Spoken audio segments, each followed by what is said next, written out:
Assalamualaikum warahmatullahi wabarakatuh. Selamat datang di Aroma Channel.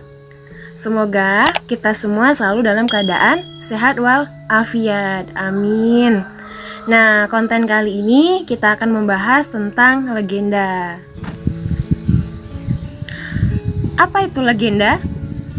Banyak orang yang salah menafsirkan tentang legenda itu sendiri. Kadang orang menganggap bahwa mitos itu sama dengan legenda. Bahkan ada juga orang yang menafsirkan kalau asal-usul itu sama dengan legenda, padahal kenyataannya tidak. Karena legenda itu sendiri cerita rakyat yang benar-benar terjadi di suatu daerah dan ada bentuk nyatanya hingga saat ini. Contoh, legenda Roro Mendut yang berada di Pulau Jawa.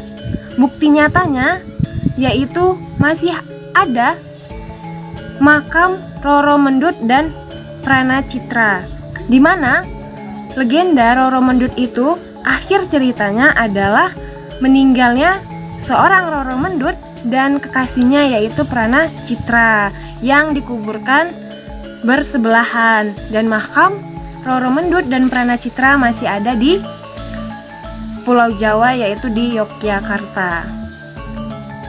Dahulu kala di Teluk Cikal, Kabupaten Pati, tentunya di Jawa Tengah, hidup seorang gadis nelayan yang sangat cantik dan rupawan. Ia juga teguh akan pendiriannya. Kenapa? Karena banyak lelaki yang melamar si Roro Mendut, namun Roro Mendut berani untuk menolaknya karena Roro Mendut sudah memiliki calon suami, yaitu Prana Citra, putra dari Nyai Singabarong, saudagar kaya raya di desa tersebut. Nah, suatu hari kecantikan dari Roro Mendut itu terdengar oleh Adipati Pragolo II yang merupakan penguasa di Kabupaten Pati.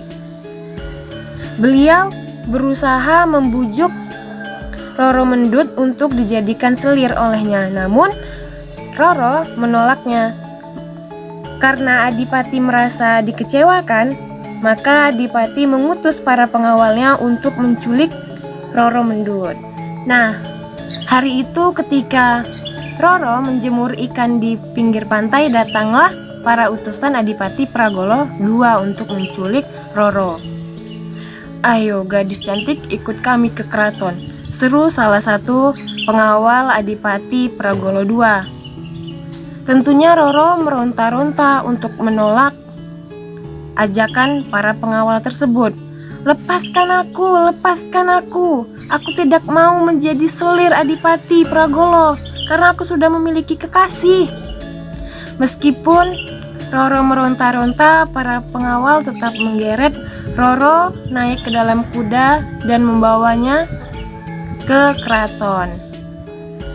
Sebagai calon selir, Roro dipingit di Kadipaten Pati di bawah asuhan Dayang Ni Semangka dan dibantu oleh Dayang lebih muda bernama Genduk Duku. Semasa masa pingitan terjadi pemberontakan di Kadipaten Pati karena Adipati Pragolo II tidak mau membayar upeti kepada Sultan Mataram, sehingga Sultan Agung melakukan penyerangan terhadap Kadipaten Pati.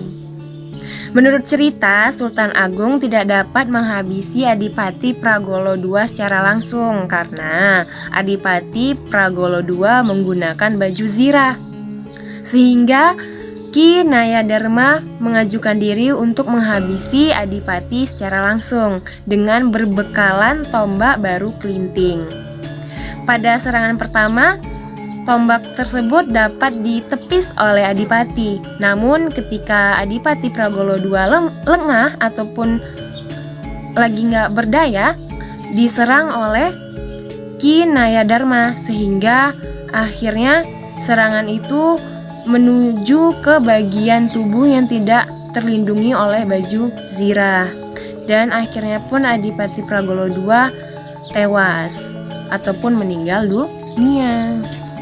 Sementara itu, prajurit Mataram yang dipimpin oleh Tumenggung Wiraguna merebut semua harta kekayaan di Kadipaten Pati termasuk Roro Mendut. Tumenggung Wiraguna pun juga terpesona terhadap kecantikan Roro Mendut. Kemudian ia membawa Roro ke Mataram untuk dijadikan selir. Tumenggung Wiraguna berusaha untuk membujuk Roro Mendut agar mau menjadi selirnya, namun Roro tetap menolak dan bahkan berani terang-terangan berbicara di depan Tumenggung Wiraguna kalau Roro sudah memiliki kekasih bernama Pranacitra.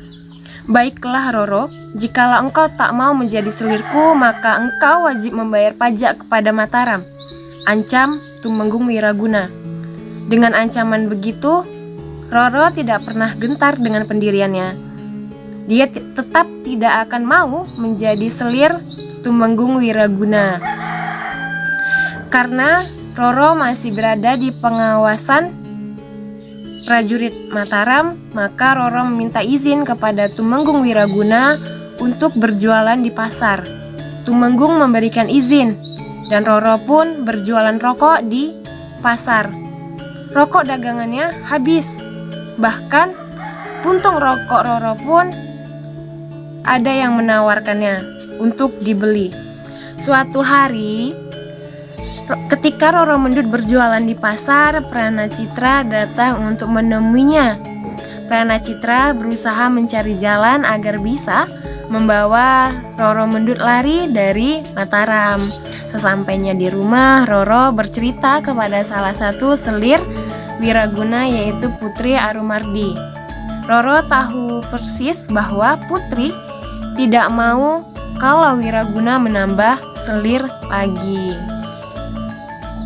Sehingga Roro berharap Putri Arumardi dan selir lainnya mau membantu Roro lari dari istana. Putri Arumardi dan selir lainnya menyusun siasat agar Roro dapat keluar dari istana. Bersama dengan Pranacitra, Roro berusaha lari untuk kembali ke kampung halamannya yaitu Kadipaten Pati. Namun disayangkan pelarian Roro Mendut dan Pranacitra diketahui dan ditangkap oleh Wiraguna, sehingga Roro dibawa kembali ke Mataram. Sedangkan secara diam-diam Wiraguna menyuruh adipati kepercayaannya untuk menghabisi nyawa Pranacitra. Alhasil Pranacitra pun tewas dan dikuburkan di hutan terpencil di Ceporan, Desa Gandu, Sleman, Yogyakarta. Setelah peninggalan Pranacitra, Wiraguna berusaha untuk membujuk Roro agar mau menjadi selirnya. Namun tetap saja Roro tidak mau menjadi selir dari Wiraguna. Karena itu Wiraguna berusaha menceritakan bahwa si Pranacitra sudah meninggal dunia. Awalnya Roro tidak percaya, namun Wiraguna berusaha untuk menunjukkan kebenarannya bahwa si Pranacitra sudah meninggal dunia. Betapa terkejutnya Roro Mendut ketika Wiraguna berhasil membawa Roro Mendut ke makam Pranacitra. Roro Mendut pun sangat terkejut dan menangis meronta-ronta di atas makam Pranacitra. Wiraguna pun berusaha membujuk Roro agar tidak menangis lagi dan menyudahi kesedihannya karena Pranacitra sudah tidak ada lagi. Sehingga akhirnya Roro Mendut mau pulang bersama Wiraguna. Dan ketika dalam perjalanan pulang, Roro Mendut sambil menangis, ia mengancam Wiraguna kalau Roro akan mengadukan perbuatan Wiraguna kepada Sultan Agung. Seketika Tumenggung Wiraguna pun menjadi sangat marah. Ia menarik paksa Roro untuk dibawa pulang. Namun Roro meronta-ronta dan berusaha melepaskan diri. Ketika sudah terlepas, Roro mengambil keris yang terselip di pinggang Wiraguna.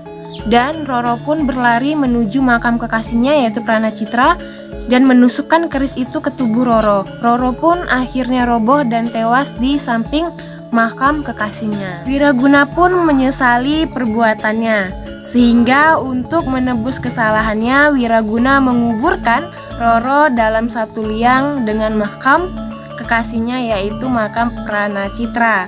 Begitulah kisah Roro Mendut dalam mempertahankan harga diri dan kesetiaannya. Pesan moral dari legenda ini bahwa harta tahta tidak dapat melunturkan kesetiaan. Setiap manusia bisa setia jika memiliki niat ataupun tekad yang teguh seperti Roro Mendut. Semoga bermanfaat. Jangan lupa like, comment, and subscribe. Sampai jumpa. Dadah.